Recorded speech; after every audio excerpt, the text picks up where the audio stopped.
16-17 বছর বয়সে একটা মেয়ে যখন ঘরের বউ হয়ে আসে, কিছুদিন যেতে না যেতেই সে ঘরের সমস্ত কাজের ভার সে মেয়েটার উপরে চেপে দেওয়া হয়।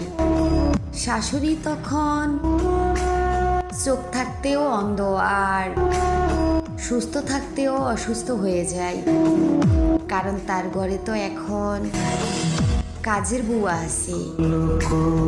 সব অর্ডার করলেই তো কাজ হয়ে যাচ্ছে, কিন্তু একটা কথা কখনো বুঝতে চায় না, তারও তো একটা মেয়ে আছে। তার মেয়েটাও তো অন্যের ঘরের বউ হয়ে যাবে।